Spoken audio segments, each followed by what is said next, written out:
Now, from the Signature Bank Studios, this is Chicago's Morning Answer with Dan Proft and Amy Jacobson. If you're looking for the latest news, insight into what it means, and the sharpest opinion, there's only one station in Chicago where you can turn, and it's this one. We're AM 560, The Answer. Top of the morning, Dan and Amy. The U.S. Customs and Immigration Enforcement Agency, ICE, released its year-end report Friday. The number of people in this country awaiting decisions on their status has doubled under the big guy to more than 6 million. That's the population of Wisconsin. And, of course, what does Department of Homeland Security direct ICE to say? Well, you got to stay on message. While ICE carefully prioritized its resources to meet these evolving mission needs and agency personnel continue to perform at a high standard, these increased demands have strained a workforce that has remained relatively static for the past decade. What's the message there? Flying in formation. Joe Biden and Democrats will then come out and say what? More resources for the border. We want to give more resources to the border in exchange for aid to Ukraine and so on and so forth. More resources at the border. We're going to give you more resources at the border. But as we know from Tom Homan and others, what does more resources at the border mean to the open borders crowd? Nothing. Well, it does mean something. It means more agents to process and move migrants into this country faster. Right. They got to change their policy, not the number of agents down there. Listen to some of these other numbers. The number of illegal aliens kept in detention. Oh, my gosh. Do we have kids in cages? Where's the hashtag campaign? The number exploded 40% from a little over 26,000 last year to almost 37,000 at the end of fiscal year 2023, which is September 30th. Imagine what's happened in the subsequent 3 months. The number of illegal aliens permitted into the country without being detained leapt 30% to more than 6.2 million. That's double the total at the end of Donald Trump's presidency. The majority came from the southwest border, where illegal crossings have surged to as many as 12,000 or more per day. Administrative arrests rose sharply, 170,000 in 2023. More than 43% of those apprehended have some sort of criminal conviction or pending charges. 43% of 170,000 that were arrested, some sort of criminal conviction or pending charges. Now, you say, oh, well, so that increased, and that's, yeah. So they got 43% of that universe of administrative arrests they made. Meanwhile, there are 6 million people in this country. So for every arrest that was made when somebody apprehended with a criminal conviction or pending charges, the question, of course, is how many entered and got away who have the same or worse profiles? And the answer is we don't know. For the 290,000 charges and convictions, so that average of 4 per individual arrested. These include many serious charges for convictions like 1,713 charges for convictions of homicide, 1,655 for kidnapping, 4,390 for sexual assaults, 33,209 for assaults, 3,000 robberies, 7,000 burglaries, 7,500 weapons offenses. That's just for the 43% of 170,000, so about the 70,000 that they apprehended. Now spread that sort of demographic in terms of criminal convictions over 6 million. What are we doing? I'll tell you what we're doing. We're making Americans and, frankly, other people in this country, even illegally, a lot less safe. And, of course, we've seen that in Chicago, haven't we? I mean, did you hear what happened outside the North Elston shelter? It's 1308 North Elston. It recently opened up. There's this 30-year-old guy, Carlos, whatever, Garcia. He was jumping on cars and punching the windows out and the cops came, 2 police officers, he broke a police officer's hand. And guess what? The judge let him out. And guess what? Because, no bail. He didn't show up for his court appearance. No cash bail. Arrests He of broke an Venezuela. officer's hand. Ugh. You got just in this population, you have 1,500 murderers. He was screaming "Te voy a matar," which means "I'm going to kill you."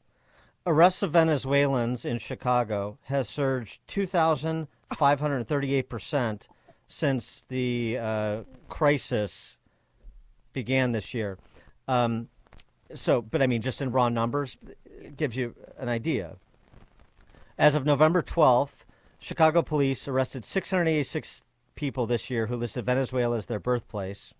That compares to 26 for all of 2022 and just 6 in 2021.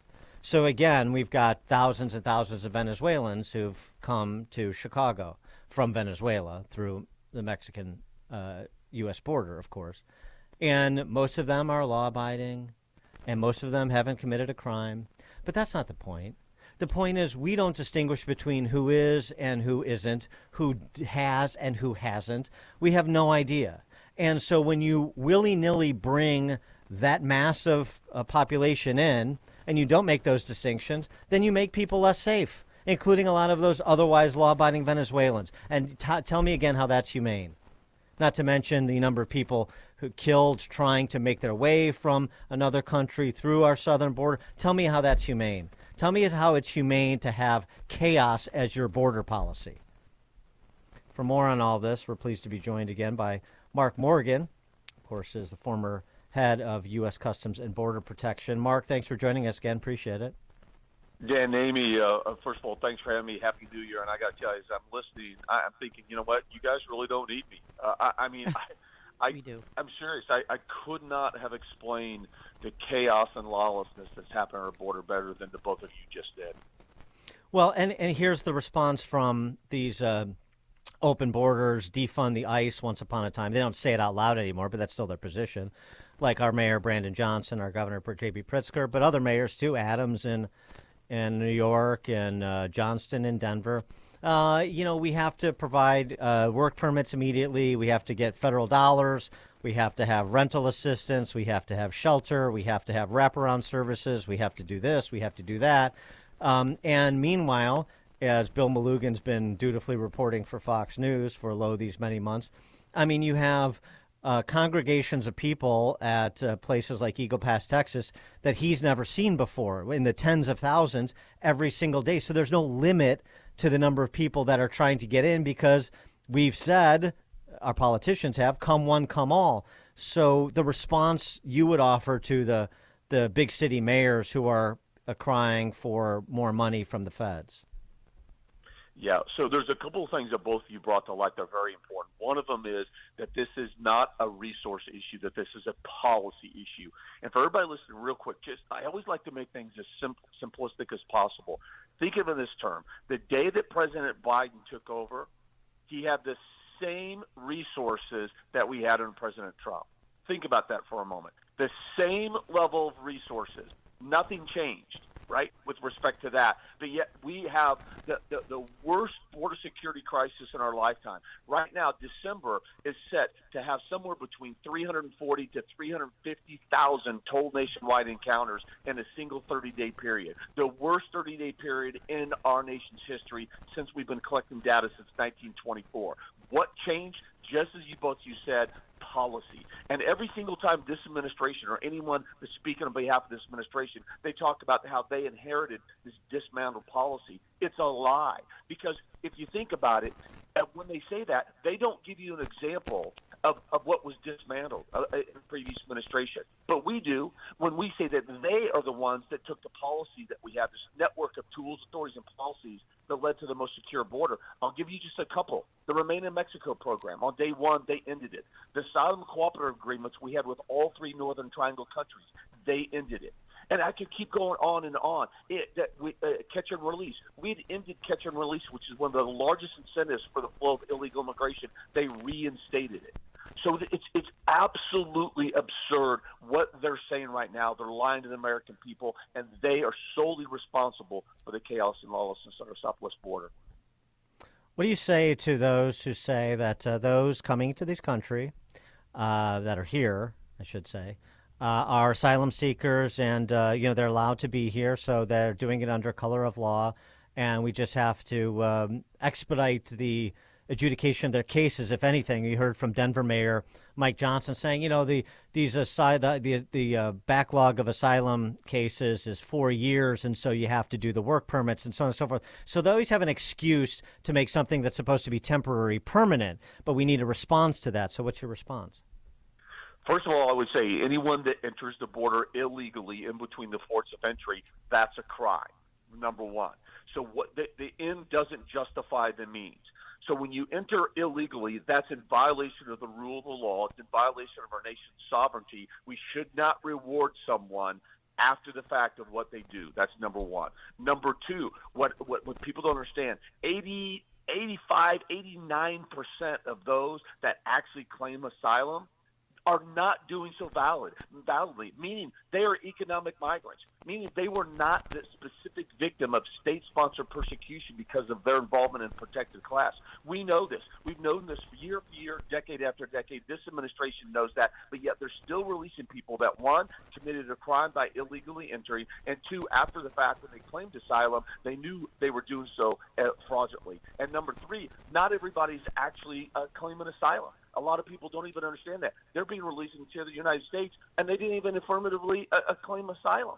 And the last thing that I would say is people need to understand that illegal immigration is not a victimless crime. You both did a tremendous job explaining just one aspect of it, and that's the criminality that's pouring across our border. Every single day, the cartels use the hundreds of thousands of illegal aliens coming across as a distraction. They pull resources off the front line, leaving large areas of border wide open. The cartels exploit that to push criminals, drugs, and potential national security threats into our country every single day, all day long. Illegal immigration is not a victimless crime. Well, do you think Governor Abbott's new law, I mean, it takes effect in March, I believe, but that would authorize police to arrest illegal immigrants who come across as a state crime? Is that going to make a difference? Because I feel like Abbott's doing the job that Biden should be doing. I completely agree with this. This is exactly right. Unfortunately, states like Texas have had to step up to fill the constitutional role that is the responsibility of the federal government that this administration has obviously abandoned. And yes, it's going to have an impact because first and foremost, it's going to be a significant element of an overall strategy of deterrence. So hopefully we're going to send a message to deter those that are thinking about conspiring with the cartels to illegally enter the United States. But so I think it will have some degree of substantive effect. But here's what's just as important, in my opinion. I think it's going to lead to what I call a constitutional showdown. Right, Article 4, Section 4. To your point, is it's very clear that outlines it's the federal government's responsibility to defend and protect our borders. If they fail to do that, the states can invoke what we call a self-help remedy under Article 1, Section 10 of the Constitution that says that they then can do whatever they need to do to protect their own state's borders. And I think that this law, I think we're going to see it go to Supreme Court, and I think that Governor Abbott is going to be on the right side of this. Part of this, too, that's really frustrating to me is the mockery they make of people who are otherwise pro-immigration and are very fair-minded, pro-legal immigration, very fair-minded, open to discussions of policy that involve nuance, but they just make a mockery of those people like me and maybe even people that disagree with me on other issues but agree on this. Let me give you an example. Joe Biden has declared January Human Trafficking Prevention Month, while facilitating human trafficking and drug cartels and everything else.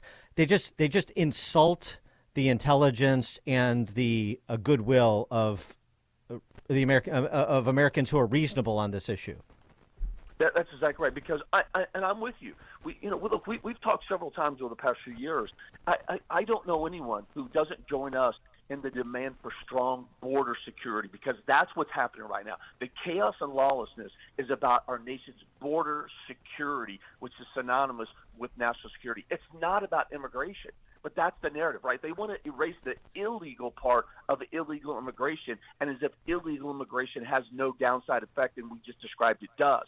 I don't know anyone who doesn't stand for strong border security we discussed that also isn't for strong legal immigration.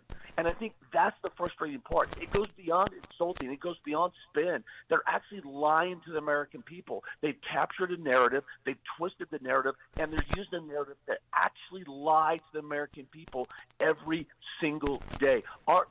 You described our nation's safety and national security is being impacted every day because of the chaos and lawlessness, because we've incentivized and facilitated and rewarded the illegal immigration, which has degraded our ability to secure our border and to prevent bad things from coming in. They keep lying to the American people. He is Mark Morgan, former U.S. Customs and Border Protection Commissioner. Mark, thank you as always. Happy New Year. Appreciate it. You too. Thank you both. Thank you. And he joined us on our turnkey.pro answer line. You're listening to Chicago's Morning Answer with Dan Proft and Amy Jacobson on AM 560. The Answer. We all hear the radio ads about the IRS. They tell you to be afraid, to be scared, and they try to frighten you into calling. I'm not here to do that. Tax Relief Advocates is different. TRA is here to tell you that if you owe money to the IRS, whether it's $5,000, $50,000, or $500,000, we have a solution. It doesn't matter if you're sitting in your car, at work, or with your kids. No matter where you are, call now. 800-575-6745. Don't lose hope. TRA can eliminate or reduce what you owe to the IRS. There is zero risk to you. If we can't reduce your tax debt, then you pay nothing. Our passion is taxes and helping individuals